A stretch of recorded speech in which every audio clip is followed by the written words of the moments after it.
Yo, what's going on everybody, and welcome to another video. Now in today's video, I'm going to be showing a few clips from the TSM Invitational $25,000 tournament. Unfortunately, I was not recording, and I realized that after the entire tournament. I'm going to be throwing in just a few main clips on reasons why we did good and why we did bad. I'm not going to spoil anything, but there were 6 games, and 5 of the games I will say went really bad. Then we figured out, what legends we should be running, and we popped off the last game. Like, it was really insane. Unfortunately, each team was required to have one Loba on their team because this tournament was supposed to happen Season 5 release. And the no-reg issue when Season 5 first came out pushed this tournament back to yesterday, which is June 28th. I was playing with Slurp and Metro. They're both phenomenal players, but there's a huge issue on Kings Canyon, and everybody in the competitive scene is talking about it right now. Now, you guys know I'm just a content creator. I was invited to this, so I said, sure, why not? It should be fun. And it was a lot of fun, it was. But unfortunately, Kings Canyon is just not the map for competitive. The top tier players like Hal, Nicewig, all of them have been tweeting for the past couple days of just saying Kings Canyon is not worthy for competitive. Just because the amount of choke points and how small the map is, the rotations are extremely tough. And if you get caught in one instance, you don't have breathing room for mistakes. Like, it all happens so quick. You have to be on your toes at all times. World's Edge is definitely what I would prefer for competitive, and everybody else in the community that are playing in the ALGSs and GLLs. It's certainly, we haven't really talked about it yet. We've talked about a lot of factors that cause this, but certainly seeing so many third parties, not just in pubs and ranked, but also in competitive play due to all the wild cards that we've been discussing in competitive Apex right now. Certainly seeing more third parties than you could say ever before. And then you throw Kings Canyon on top of that as well.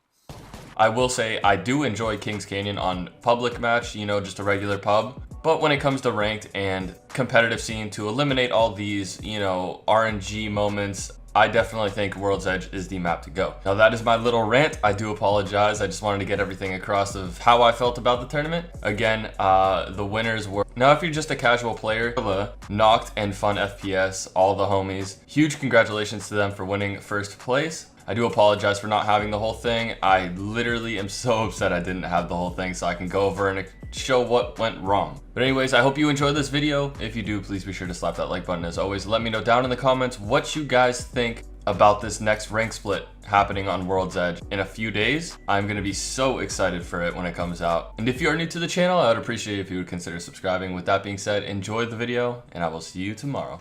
Now, in competitive Apex, usually everybody calls their spots to make it easy to get loot and not run into each other immediately off spawn. This unfortunately happened. We called out Slum Lakes in the Discord. Everybody called their spots, and we ended up getting contested at Slums, which isn't too rare. But unfortunately, we immediately got contested. I had an alternator, Eva, Metro didn't have anything, and Slurp had some stuff, but we got knocked out immediately. Easier to play on this map. In terms of, say, like, there's a lot more. Oh, actually, Here we go. Slurpy G is the last hope here for Team Kobi. Metro already down as well. Look at their spray though out.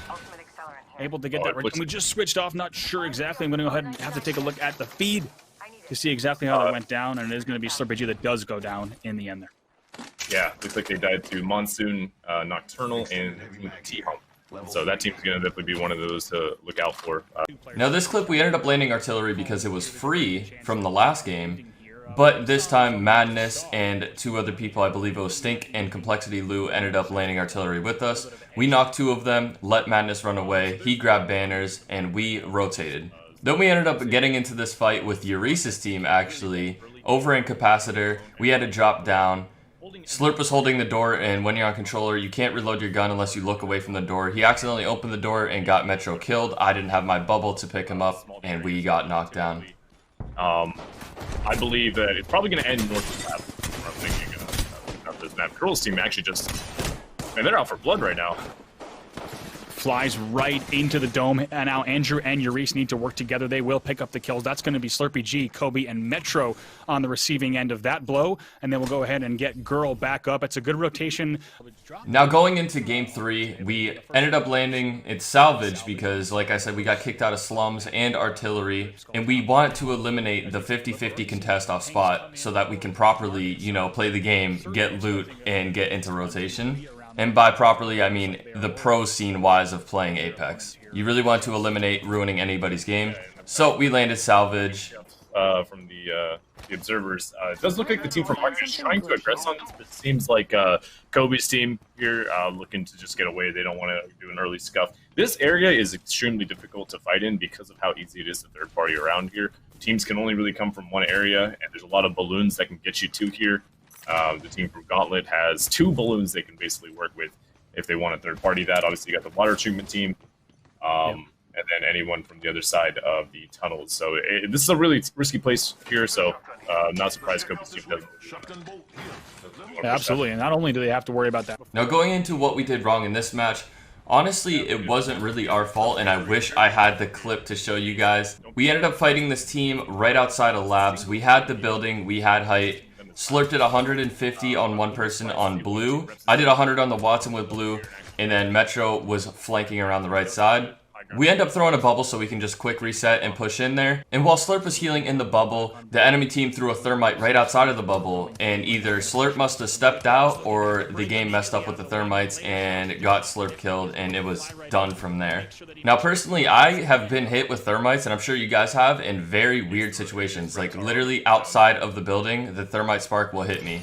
And I'm not talking about a door, I mean like a solid wall, so. That as well, now flying in, just playing edge. That's going to be Kobi that goes down as well by the hands of Dropped in the feed and still in pursuit is Reps. Yeah, Reptar still down, not completely out. Casper did actually just go down to Rocker. I just, that always happens every time, bro. I'm completely inside the f***ing bubble, holy. Now this game, we landed salvage again. And of course, Hal's team was hitting market. We didn't know this at the time. We knew there was a team there, but we didn't know it was Hal's team. I quickly loot the 3 back buildings in salvage and Loba Q across by that balloon so I can loot that building and get out. And I threw the game in the trash. The second I queued across, their whole team was there. Unfortunate knock from them because they have the Gibraltar to reset, but Kobi very smooth from his team. This bridge is such a death trap if you're caught on the wrong side of it. Obviously, so kind of chilling, literally right underneath Zach and Stooge right now, just on that side canyon there. But it looks like they're not even going to care about the thirst. They're just pushing right in. Stooge leading the charge on the Loba. Zach right behind him. Might be teleporting out. I heard something. The portal from Wraith. It did sound like a portal. They're going to turn around the corner, but look at that. Like that Stooge take down for the G. Metro now trying to find. He gets broken, and just like that in the feed, that will be Slurpee Genie going down alongside Metro as well.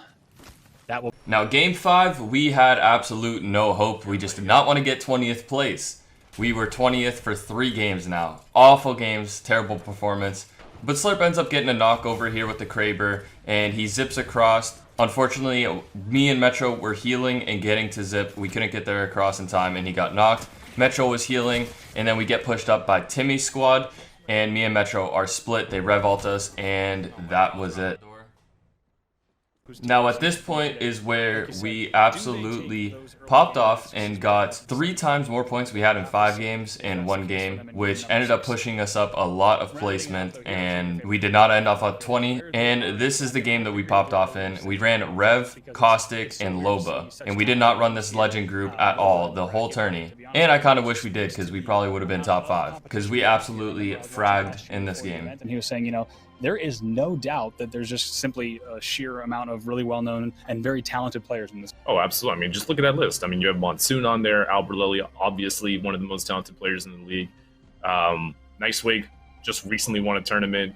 Casper, Timmy, Frex. I mean, it's just, there's not a bad player on this list. You know what I mean? No. It's fun. It's interesting to see all these names in the bottom 10, but somebody has to be there, unfortunately. Opening battle at Capacitor.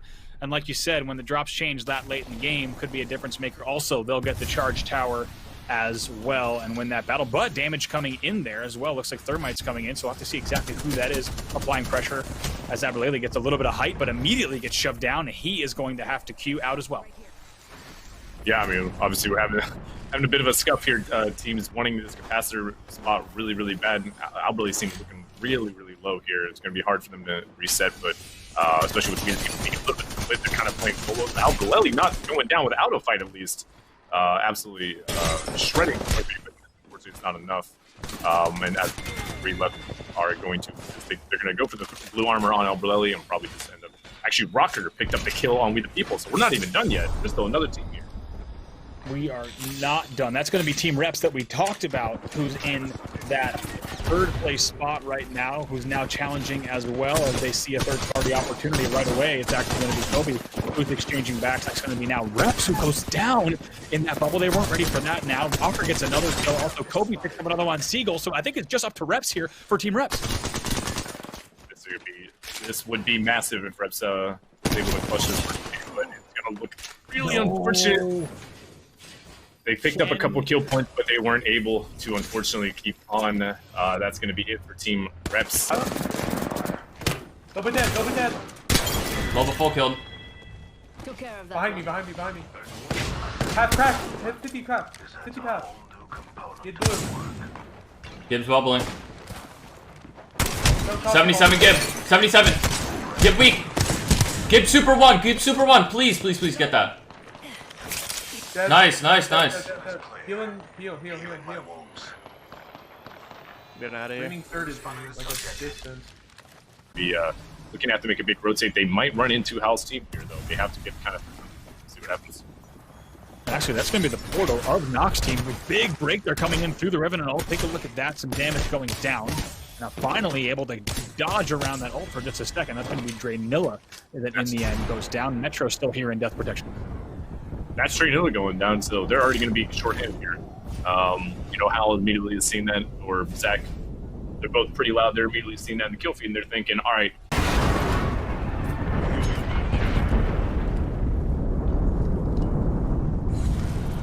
Heal. Dome is about to go. Full heal, full heal.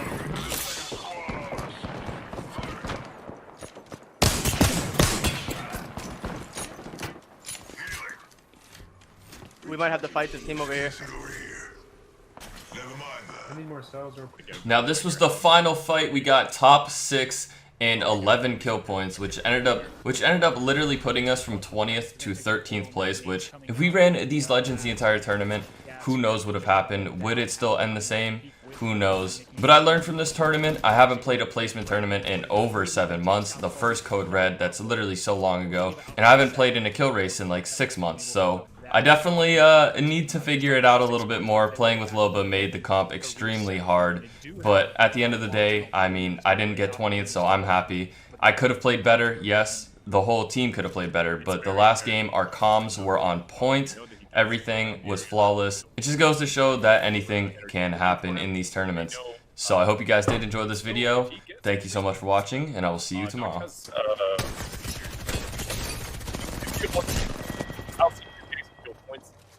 Picking up on the board. Actually, might have just exposed himself.